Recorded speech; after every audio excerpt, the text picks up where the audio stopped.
You ever smoke pot? Do you know anybody that's ever smoked pot? Well, whether or not you do, like no, in fact, in person, you know someone that smokes pot. 50 million Americans smoked pot last year. A lot of them on a regular basis. So whether or not you happen to know that they smoke, chances are you know someone who smokes marijuana. Now, to further on that subject, if you know someone who smokes marijuana, they stand a lot to lose unless they're a medical patient in one of the 14 states that has medical marijuana. They could lose their job, they could lose their home, they could lose their kid, they could most importantly lose their freedom, and in some extreme cases even lose their life. Not due to the violence and gangs associated with marijuana, but by the police. There's been documented cases in Las Vegas. Some family pets were shot in Columbia, Missouri. They don't care. They know what they're looking for, and they don't care how they get it. Anyway, so why are we spending so much money on a drug war? Why are we spending so much money to combat our nation's drug problem, which marijuana is one of the biggest ones? Can you even call it a problem? Can you call millions of people who choose to use a recreational substance that is safer than alcohol, which kills about 85,000 people every year? Or cigarettes that kills 435,000 people every year. Cannabis has never killed a single person by cannabis alone in the 10,000 years of recorded use. Never. It is impossible to overdose on marijuana. You could smoke all day, every day, and the worst thing that would happen was you get a bad case of the munchies. Now, what about cancer, you might say? Well, recent studies have actually shown that cancerous tumors can be reduced by marijuana. Really? Marijuana could cure cancer? Yeah, it could. Now, moving on. Why are we still spending money to prosecute people who make this safer choice? Why, as a country, do we drive people to drink? Why do we encourage drinking and accept it? And that's fine to go have a beer after a baseball game, or go to the bar and have a few drinks with a friend, or open a bottle of wine at dinner. How is that any different from me wanting to light a bong when I get off work, or wanting to go to a coffee shop with my friends and partake of some space cakes and get loose? To me, it's no different. To me, all drugs should be legal. Personally, I believe what I put in my body is my right, my personal responsibility, and none of the government's business. Now, on the flip side of that, I shouldn't expect the government to give me any treatment if I become addicted to a drug, and I should know better. But the first way to getting people to know better is to be honest about drugs, and stop slinging propaganda, and stop slinging dirty lies born out of the reefer madness era. This is why I'm against DARE. I feel that DARE is nothing but a propaganda tool that the government's own reports have said is totally ineffective. So not only is it propaganda, it sucks at giving out propaganda. I've already decided that my kid will not go through DARE.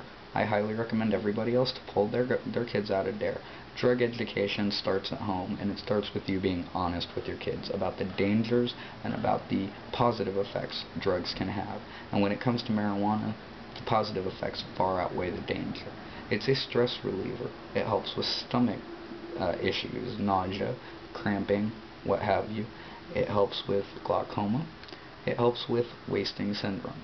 Wasting syndrome is where you cannot eat. So you smoke some weed, those munchies that everybody makes so much fun of could actually save your life if you're an AIDS patient or a cancer patient.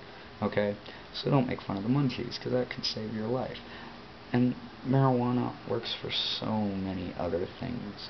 And so many. It works for MS. It helps control seizures. It helps people like me think clearer during our manic phases. Marijuana is a medicine. Now, whether or not you can accept that it's smoked or not, alright, I feel you. I can see that you have a hard time with smoked plant matter as an acceptable medicine.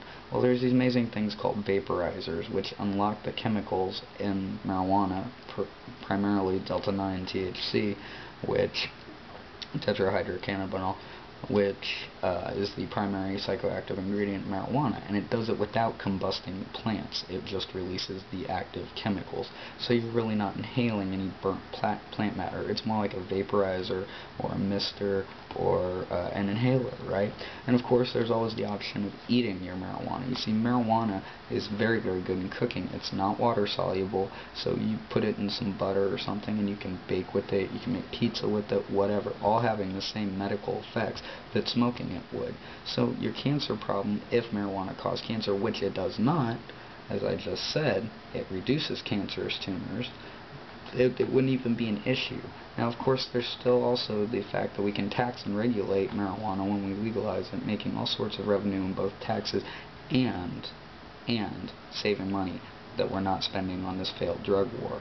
There's also the fact that I'm high. Oh yeah, well, I'll work with this. There's also the fact that if people did choose to smoke when it was legal, outside of legal alcohol, our incidence of drunk driving would go down, our incidence of domestic violence would go down, our incidences of all sorts of alcohol-related things would go down, because stoners tend to not be that obtrusive. We tend to get high and become more introverted. And also, yes, there will be stone drivers on the street. I hate to break it to you, but there are stone drivers on the street right now, and there's absolutely going to be no difference post-legalization in how to catch them. You know, you got to think of logical things like this. We can't be messing around with this prohibition anymore. You know, it's been over 70 years, and usage has gone up 4,000%. Kids find it easier to find marijuana than alcohol.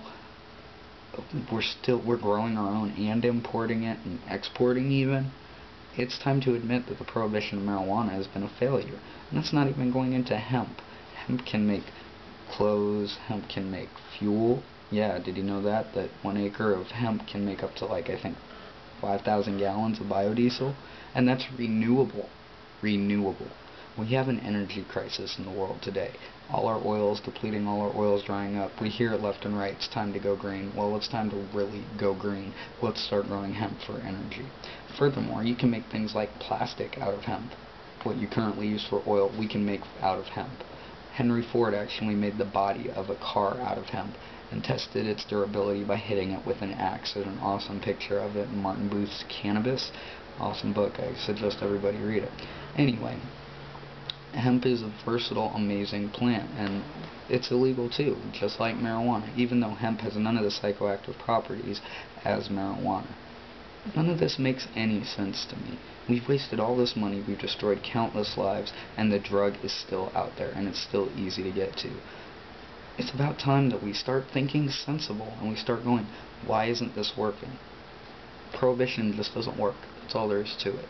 It's my freedom, it's your freedom, it's whoever's freedom to put their own stuff in their body. As ye harm none, do as ye will.